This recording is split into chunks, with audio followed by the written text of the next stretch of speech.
Let's talk the EV market. The EV market has been heating up over the past couple of years, certainly this year, and one company is bringing a new element to the space. Lightyear is looking to deliver the first highly capable solar car as soon as next summer. Joining us now is Lex Hoefsloot, a co-founder and CEO at Lightyear. Lex, thank you so much for being here. Could you take our viewers first through how your technology works? Yeah, thanks a lot for having me. So in the end, it's about two things basically. So you should look at it as being a normal electric car. It has a battery. On the battery alone, it can do about 440 miles. So that's quite a large distance just on the battery without needing sun. But the other component of it is that you want to bring as much solar in as possible. So there's about a 50 square feet a solar panel on the roof, and with that, it brings in up to 45 miles per day. And it really means that effectively so if you would use this car for your commute and you have a commute that, will be 20, 30 miles, it would just be recharged every day. So you wouldn't have to charge it anymore for basically months on end if you would do that. And just for clarity, does it charge while you're driving or only while you're not driving?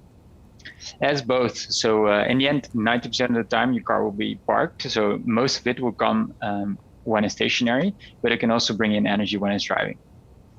You know, we know that this kind of technology has been tried before, but no one's been able to successfully do it to the point where the entire car can run on this solar charging system. We've got big names like Tesla in the EV space. They've kind of shielded away from that. What makes your technology so different, and how are you able to kind of break through where others seem to have not wanted to go or weren't able to get there? Yeah, it's a good question. So in essence, or the secret you could say is you have to be quite radical in how you approach the car itself. So not talking about the solar panel for a moment, but the car itself needs to be about 50% more efficient. So in essence, use half the amount of energy per mile as another electric car would. So that means you really have to double down on everything that related to energy consumption, like aerodynamics, also the weight of the battery you want to halve, because the battery weight is a lot in cars. But at the same time, also the efficiency of the motors themselves, and all of them kind of have to work in concert to get to that 50% improvement in energy consumption. And it goes both ways, where on one hand, of course, with all the energy you're getting from the sun, you can drive twice the distance every day. But also on the battery, the energy you have in the battery, you can drive twice the distance as well. So it has a relatively kind of compact battery, 60 kilowatt hours, and on that it can drive to 440 miles. I want to before I get into kind of the cost, we have the number there, 175,000, the production timeline. I just want to get into the backstory behind this coming to concept phase or even idea. It started from a school project.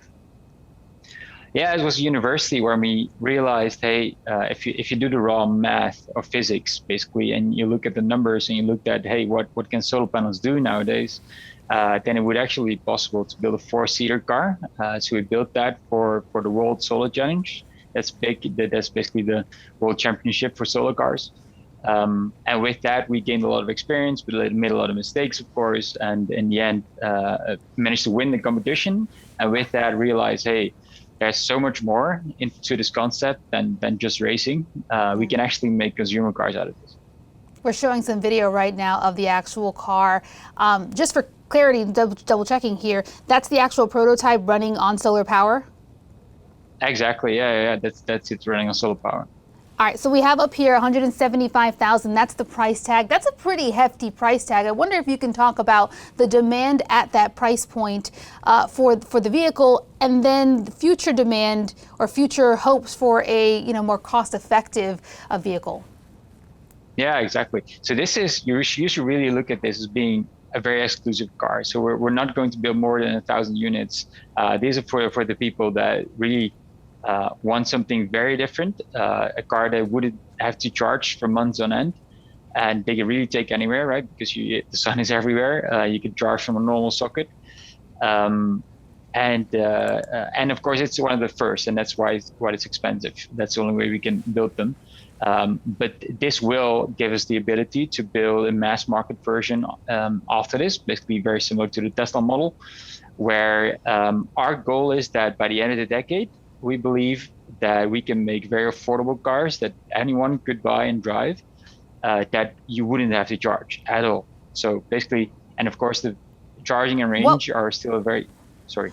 No, what would be the key to getting to that end of decade timeline that you're talking about where it's more affordable? And what's that more affordable price point? Is it still kind of luxury vehicle, but obviously not as luxurious as a $175,000 kind of more exotic price point vehicle?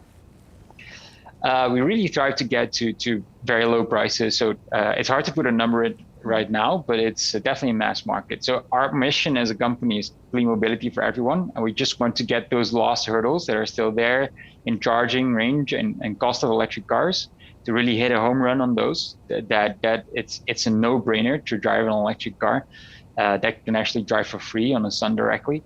And the goal is to bring that to even the markets like India and Africa, where there's plenty of sun, of course, but the infrastructure might be lacking, and you can leapfrog the need for charging infrastructure. Let's talk about production timeline. You mentioned only 1,000 vehicles at this 175,000, price point. Given supply chain issues that we see across the board, certainly in the auto space right now, from electric vehicle makers to just traditional vehicle makers, I think we have up there June is kind of a timeline. Is that still kind of the case? Yeah, definitely. And of course, we're lucky that we're still in small volume manufacturing, and we have very good relationships with the chip suppliers as well. But it's definitely a tough market at the moment to operate in. But the plans for next June are definitely still on track. So the first prototypes are going to be crash tested, or the first crash test prototype is going to be crashed in a couple of months. We have winter and summer testing in about 4 to 5 months. And then starting delivering the first cars to customers in the summer. In the summer, hopefully. I think the timeline you mentioned there, June. In terms of getting this to people in June, what's your orders like right now? Do you have those 1,000 vehicle orders already in place?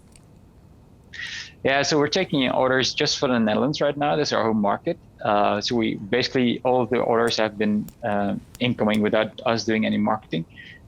So we're going to the rest of Europe starting later this year, and then and most of the people that pre-ordered right now pre-ordered with a full prepayment.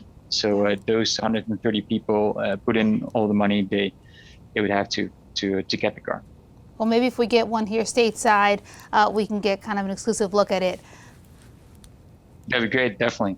All right, thank you so much, Lex Hoefsloot, co-founder and CEO of Lightyear.